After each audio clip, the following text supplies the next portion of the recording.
how Bor'Dor Dog'Son became the most impactful guest character in Critical Role history. What did you just say? While we talked a bit about the ridiculous events of episode 63 last week, we've had some time to digest what happened on Critical Role, and we want to talk about what might have been the most important moment a guest has ever had in Critical Role history. While there's been a lot of fun guests, fan favorite guests who have participated in some of the biggest battles and moments we've seen on Critical Role, we have never seen anything go down like what happened last week.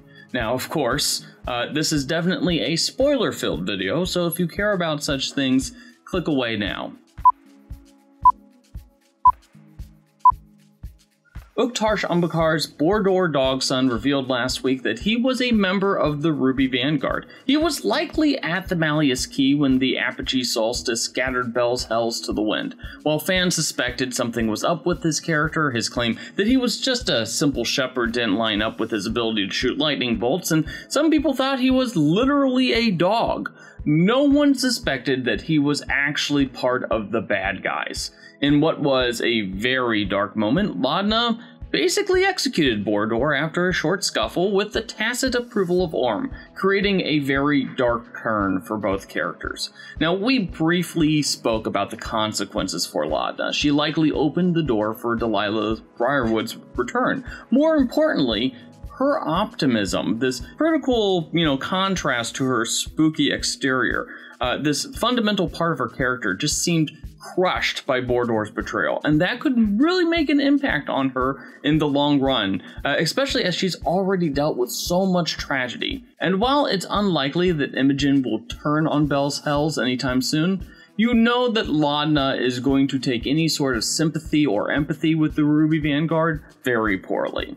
And let's talk about Orym for a moment. He just sat there and watched as Laudna killed Bor'Dor. In fact, he nodded when she was deciding whether or not to kill Bor'Dor. Orym seems to have embraced that Bel's Hells fight against the Ruby Vanguard is a war, one that has already cost him the lives of his husband, his father-in-law, and potentially the leader of his tribe.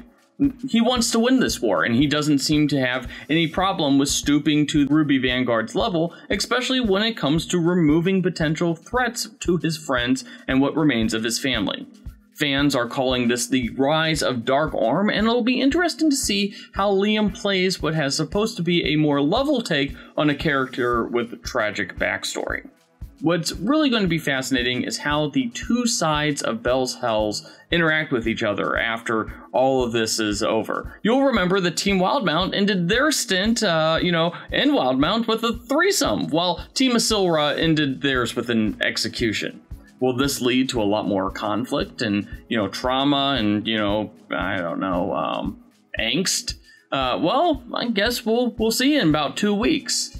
At the end of the day, Bor'Dor has fundamentally changed two of the most positive characters on Critical Role, with them committing a very necessary but also very cold-hearted and cruel execution. You know there's going to be some consequences to all of this, and frankly, we can't wait to see what they are in, 2 weeks. So, did Bor'Dor have the biggest guest star moment in Critical Role history? Let us know in the comments section, and don't forget to hit those like and subscribe buttons.